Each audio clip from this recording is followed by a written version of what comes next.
Sharp angle shot, save, rebounds loose, they score! Keeper Bellows goals in 4 straight games. What a goal for Oliver Wallstrom, a highlight reel tally, cross-ice pass, Wotherspoon scores! Parker Wotherspoon ties the game. This is a production of the Bridgeport Sound Tigers, proud American Hockey League affiliate of the New York Islanders. On for the return pass extended, Simon Holmstrom, he tracks, shoots, he scores!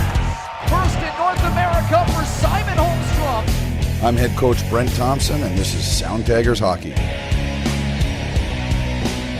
And it's the Sound Up podcast for November the 10th of 2020 with our guest of the week coming up, Sound Tigers head coach Brent Thompson. A whole lot to talk about with him. I'm Alan Furing, and yeah, it's already November the 10th, and we're still without American Hockey League action.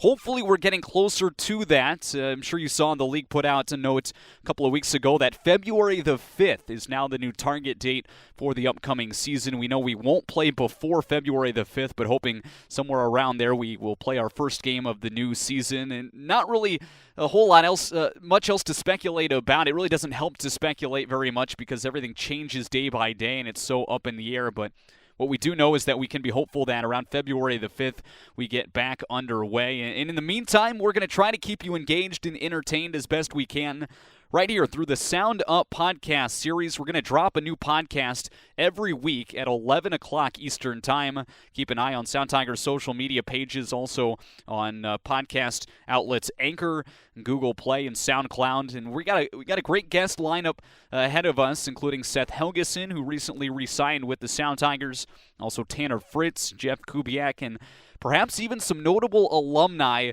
from the early years of the Sound Tigers. I know a lot of fans will be excited for that. That guest lineup will be available for you to look at who's coming up in the next few weeks pretty soon. But on this first edition here in the fall, we've got Brent Thompson on and a whole lot to talk about. It's been awfully quiet on the ice since March the 11th, but off of the ice, a lot has actually happened. We've had the National Hockey League return to play and the Stanley Cup playoffs, and the New York Islanders, of course, making a great run going to the Eastern Conference Final and one of the top 3 teams before they lost to Tampa Bay. And then also NHL and AHL free agency, both in swing, and the NHL draft happening not too long ago. And I talked about free agency, the Sound Tigers making some moves on October the 29th. They re-signed Seth Helgeson, who has been just a vital part of the leadership group, but also on the ice, a very physical and gritty presence. He's been an alternate captain since he joined the team back in 2017. He's got a new deal, as does Jeff Kubiak and Eric Brown, and rookie Nick Pastajov out of the University of Michigan signing with the Sound Tigers. And a lot of those guys will be on the podcast series as we continue through the winter months. But Brent Thompson is up first, and mentioned a lot to talk about with him. Also a very avid golfer, and with the Masters coming up later this week, it's a good time to have him on. And we'll start it by welcoming in Brent Thompson, head coach of the Bridgeport Sound Tigers. And Brent, welcome. I hope all is well. I know times are still a little tricky and tough, but I hope you and the family are doing well.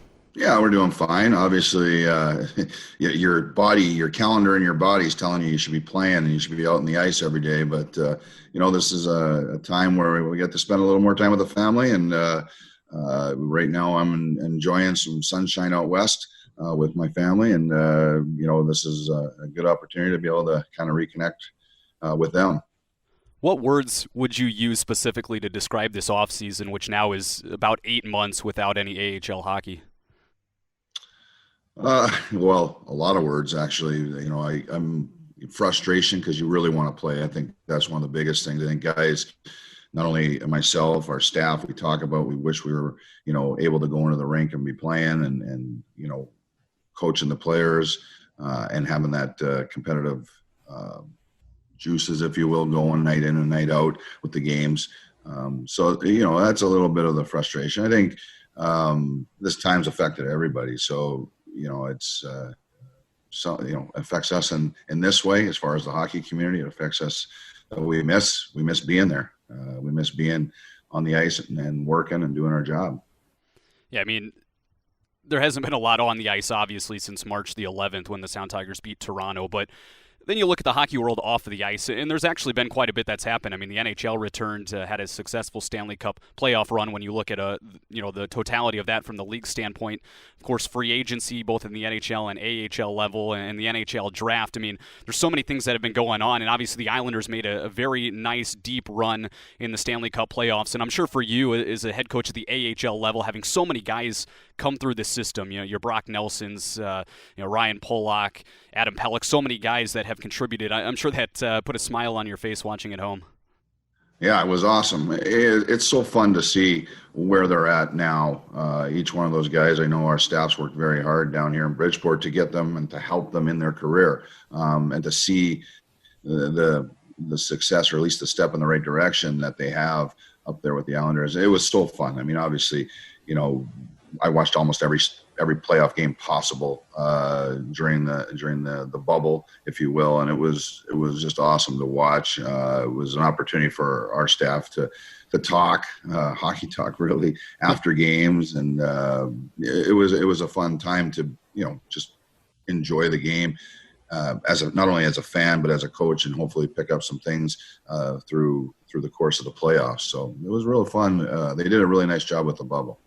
Yeah, I mean, let's take the Game 6 against Tampa Bay, or even the Game 7 against Philadelphia, that win. And for you watching at home, you've got two sons who are in the hockey world, have been drafted by NHL teams. Of course, your wife has been around it so much because of the family.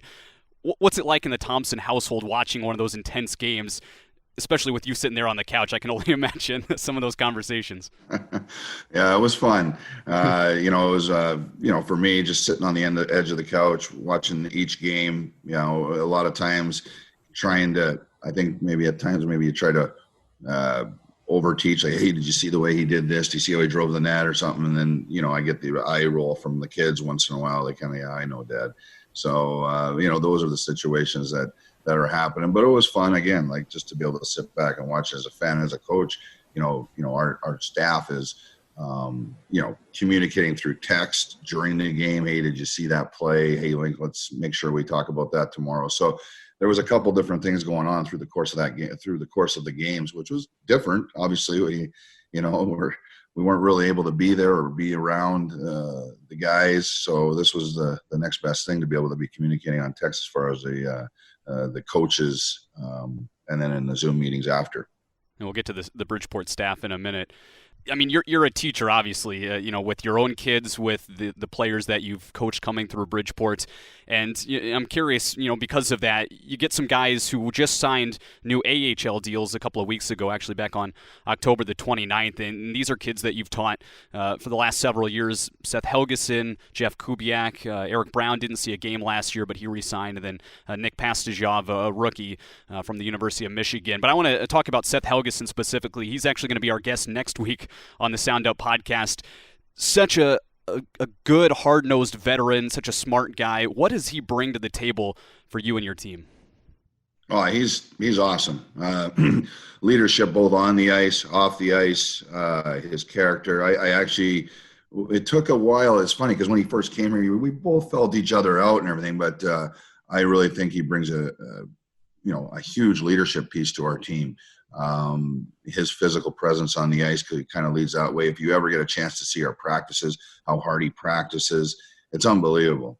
So to see him, everybody gets to see him in the game, but to see him in the practices, away from the rink, he's just a good heart. He's got a good personality. He keeps things light. He's hard on guys when he needs to be hard on them. I think his leadership's going to be a big piece for us moving forward, and his experience that he's been around so long, that's going to be a huge piece as well. You bring up the intensity in practice. We lost one of our MacBooks in the penalty box last year because he hit the glass so hard right in front of the penalty box that thing went flying about 4 feet back, and we ended up having to get a new screen for it. So, I mean, the Seth Helgeson you see in games is one thing, and then practice quite another, so I'm glad you brought that up. And another guy who I think fits that bill well is Jeff Kubiak, who also re-signed an AHL deal. Yeah, no, excited about having him back. Just a reliable 200-foot player, smart, good stick. I think he's coming into his own. I think, obviously there's his 200-foot game, his reliability in the defensive zone.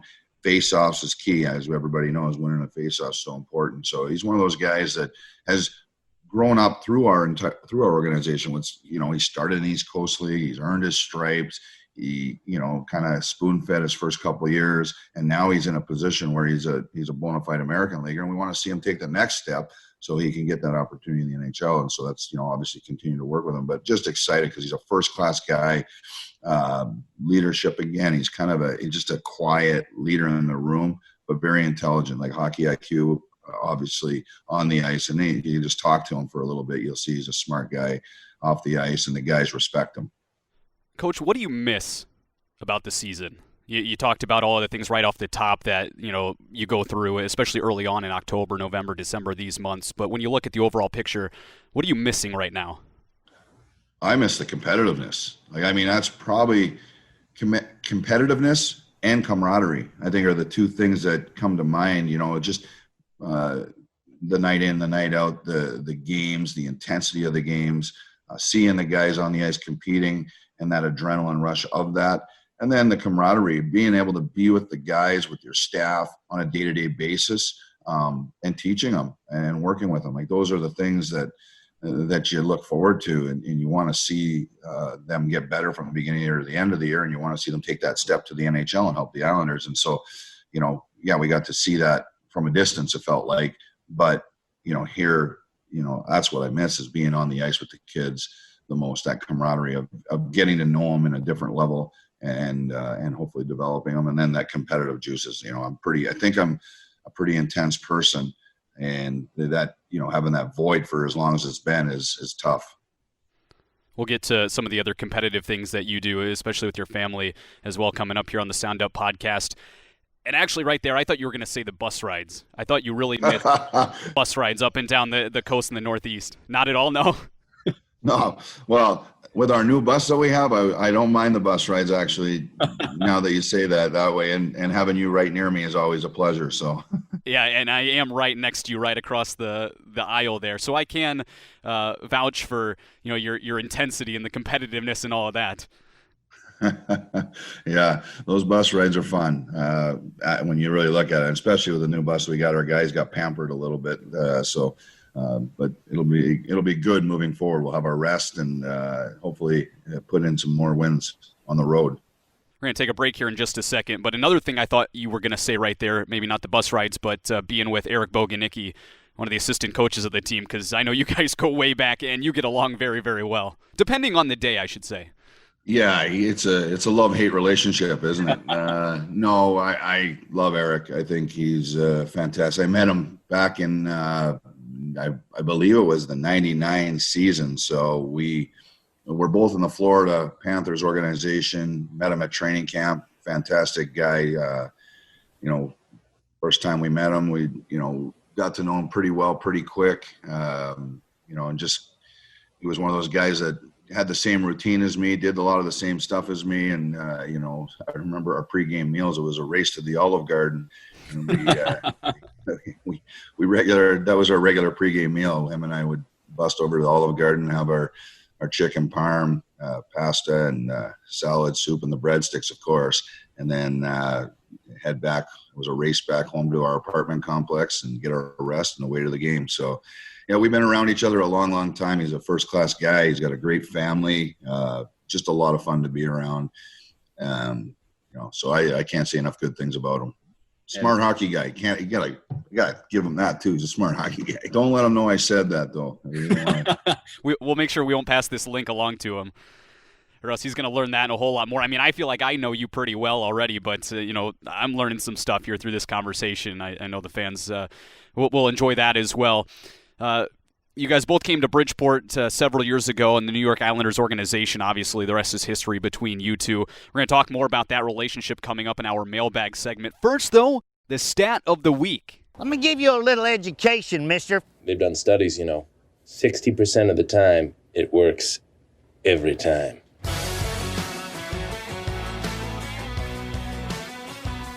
Our stat of the week for November the 10th is that only one game all of last season saw rookies score every goal for the Sound Tigers in a game that they had at least two in. If you remember what game it was, drop us a line on Facebook or Twitter in the comment section. Let us know. And if you're correct, we'll pick one winner and send a Sound Tigers prize pack too. So we look forward to seeing those responses again. Only one game all of last year saw rookies score every goal for the Sound Tigers in a game in which they had at least two. Those were Simon Holmstrom and Arno Durando, who scored in the same game. What game was that? Let us know, and you could win a Sound Tigers prize pack. And we're back with head coach Brent Thompson here on the Sound Up podcast. Coach, any guesses? Do you have any idea? Last year, one game saw rookies score all the goals for the Sound Tigers when scoring, obviously, two or more. Anything come to mind? I have a hard enough time remembering yesterday, and you're going to throw that at me. Well, I'm glad you didn't come up with the right answer there, because then that would have ruined the whole giveaway in the contest. So even if you do know it, act like you don't. It's a good question. I'm going to go research it, actually. There you go. And next week when we have Seth Helgeson on, we'll tell you the answer, and we'll let you know if you came up with that correct answer to get the win there. And Coach, before the break, we talked a lot about your relationship with Eric Boganicki, who's kind of like family on the hockey side. But you've got a nice family yourself, couple of sons who are both very good hockey players, and I understand that the family had some pretty big news earlier this offseason with your oldest son, Tage. Yeah. He's obviously he got engaged, so it's exciting for him and for the family, and obviously renewed his contract with Buffalo, so that's exciting. So obviously things are going well for him, and couldn't be happier for him. I think obviously you grow up, you hope as they grow up, you hope the best for your kids, and I think we've just been blessed, and I think it was just another great blessing. He's found a good girl, and we're very happy about it. How about Tice? I mean, he's got a lot to look forward to in his future. Draft picked up New Jersey, and I'm sure he's itching to get back. Is Providence underway, or is he back at school right now? He's back at school. My understanding is they're going to be playing starting at the end of November. And again, through this COVID time, there won't be any fans, so they got some strict rules, and he's been following the guidelines of the team. So I believe he'll be playing by the end of this month, and I know he'll be playing. He's practicing every day, and he's training, and he's chomping at the bit to turn pro. But he also knows that getting his degree and there's no rush. You want to make sure you're ready before you take that leap. And so we've had a lot of conversations about that. But he's doing really well. He's on a great path, and he's excited about the year and just playing, just like everybody. I think that's the biggest thing is both boys. I just got to see Tage too, and they want to get at it. I know they're excited, they're feeling good, they feel like they're in a good place physically. They just both want to get at it and play games. Who's more competitive around the house, playing board games or whatever, doing the dishes? I don't know. I think I am. I think I'm the most competitive. I got the worst temper and I'm a sore loser. So I definitely am one of the guys that's not. I'm not fun to play games with, for sure. But I think a close second would be my wife. She's a sore loser too. So they get it from both sides. Yeah, that's not a good combination. What gets competitive around the house? I mean, I mentioned board games, but is there anything else that you guys really, it doesn't matter how lighthearted something can be, it always ends up getting aggressive? Well, we play cards an awful lot, board games, but cards is kind of the big thing. And then away from the house, it's mostly golf. So the boys and I do golf quite a bit together, and had a good time. And they're both very competitive at it. And one doesn't like to lose to the other. And that might be the only thing where I'm not as intense, because I know I'm not quite as good as them. So it's a challenge, that's for sure. But I try to keep up. Perfect timing. The Masters starts this week on Thursday, so golf's going to be pretty big here this weekend. Who hits the ball the farthest? Is it Tage or Tice? I know it's not you. Well, I hit it. I punt it out there 200 all the time. It's embarrassing. But you know what? That's a good question, because any given day they can each out-drive each other. But I know Tage more consistently is about 350, 330. He's won a few long drives. Tice is in the 300s too, like 300. Pretty regular. I mean, that's their regular drive, and that's why it's hard to play with them. Yeah. Well, I agree. Mine's usually 250, 260. So I'm right around, I'm probably less than you, actually. So what pro golfer would you compare yourself to? Do you have one? Do you have a favorite, maybe a guy you root for? Because I'm a lefty, I always have liked Phil Mickelson.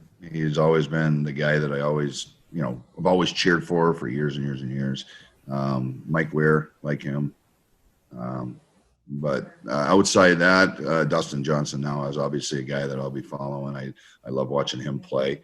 I love watching golf in general, but those are the guys that kind of jump out when as far as me following them. Growing up and just going through their pro career, it was definitely Phil. Yeah, the lefty reference, makes a lot of sense, and I'm sure they'll all be in contention at the Masters this weekend. I know the coaches play a lot of golf too. Eric maybe doesn't play as much. Matt Karkner plays a lot.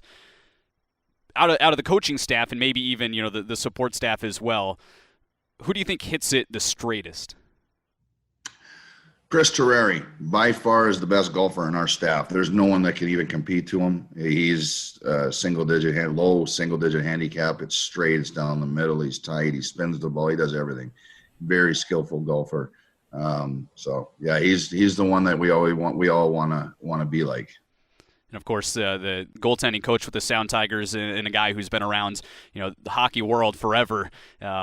It's always funny that the hockey players always turn out to be pretty good golfers when you look at, overall. You can't really, I guess you can on occasion, but it's rare that you find a guy who's really good at hockey and then suffers greatly at golf. Am I wrong? Well, I mean, I depending on what you gauge as good. That's true. You know what I mean? I think I'm, when you look at hockey players, yes, most of them can hit a ball. Most of them have some athleticism in them, and they're coordinated, and they understand the mechanics of the swing as far as the slap shot and the wrist shot, and so they kind of tie the two in. I guess you could. Most hockey players are pretty darn good. Guys that don't even play that much, they come out and they can hit a ball. I know Eric Boganicki doesn't play a lot, and he just naturally can hit a ball far down the middle. I mean, he's not as consistent, but he's a solid player. I mean, to see, he's an athlete, and he does a good job with it. And Matt crushes the ball. We all know how strong Matt is, so sure. He crushes the ball far. It's a little bit left and right. He plays Army golf in those most days, but. All right, enough of my questions. Now we're going to end our first Sound Up podcast here this fall with one of our most popular segments. It's called the Mailbag segment, and we've got fans that have submitted questions. Really, anyone can submit questions. We'll start with Kara, who lives in Milford, Connecticut, so just right up the road, right up I-95. And her question for you has been, what's been your most rewarding experience in your time with the Sound Tigers, or even with the New York Islanders organization overall? Well, the opportunity, the most rewarding thing that I've got to see is just when I get to make the phone call to a player and say, hey, the New York Islanders want you up in the NHL. And the response, I think that's a pretty good feeling, because you know how hard they worked just to get that call. And then you're the guy that's, you're in that conversation with them for that opportunity to go up and show their stuff in the NHL. So that's really the biggest thrill for me and our staff, when you get to just shake the guy's hand and say, good luck, and send them on their way to the NHL. That's really, it's a feeling that you can't describe unless you've gone through it. It's amazing. You see their emotion and how they feel. It probably takes you back to that first phone call that you got. Yeah, it's an amazing feeling. You're excited, and all of a sudden they're going to run out and they're going to call their mom and dad. They're going to call their friends.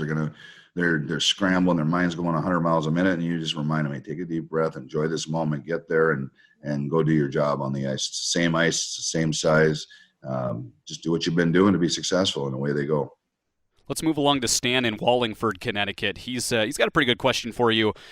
You got so many goals as a coach in the American Hockey League, but when you try to decipher, what's a better outcome, if that is even a thing, do you feel more pressure to make the playoffs at the AHL level, or to develop guys for a long run in the NHL?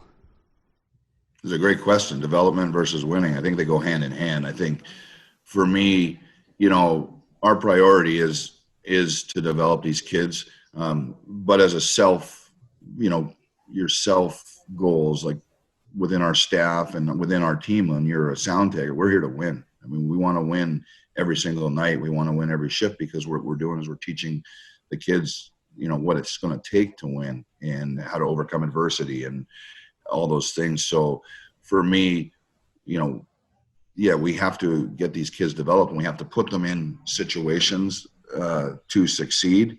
But there's going to be times where they're going to fail, and we have to get them right up. And we want to spoon feed them early, usually give them a little taste of key situations. And then, if they're successful at it, you give them a little bit more and a little bit more. And then, hopefully we've taught them a few things. But as far as our team, when we talk, we're here to win every game. I mean, our goal is to make our systems tight, be prepared for the NHL. But within that, the winning should happen. And that's our goal. Is we want to win. We want to win the Calder Cup. I think if you go around and ask any player, our main goal, and we write them out, we talk about them at the beginning.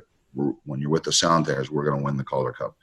And then from that, you will develop. From that, you will evolve your career. And then there's, obviously baby step goals that we have through the course of the year that will hopefully build to that ultimate goal of winning the Calder Cup. So yes, we want to make the playoffs. We need to be in the playoffs. We need to be to the championship, but we also need to make sure that we don't lose the priority, or one of the priorities, as far as making sure these kids are developed and heading in the right direction. So it's kind of it's a tough act to juggle, I guess you could say. It's a kind of a catch-22 because we want to win every night, but we also know that we have to make sure these kids are getting the opportunities in those key situations so they're successful in the NHL as well. John in New Haven says he's a really big college hockey guy. So, he's watched some of these kids who end up getting drafted.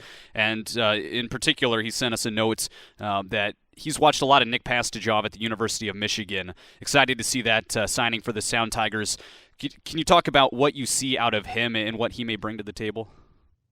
Well, it's going to be, I know that he's had, his last couple of years have been good. Obviously seen him at prospect camp, and excited about seeing him. I mean, it's a great opportunity for a lot of our young guys coming in, not only Nick, but a lot of guys that are coming in. There's a huge list of them, probably 8 or 9 young guys that are going to be fighting for jobs and opportunities and working on developing. And I think, for Nick, obviously a skilled guy, has some decent hands, good offensive vision, skates pretty well. I saw some flashes of that high-end skill at the development camps, but for me, I haven't seen enough of them. So it'll be a learning process through training camp when that actually gets going, learn the kids, kind of interact with them socially off the ice, and then hopefully build the right team moving forward. And I think, obviously there's opportunity for these young kids, and they're going to have to be a big part of our group. I mean, we're a young team, so it's going to be important these young guys come in ready to play, and I'm excited to work with them.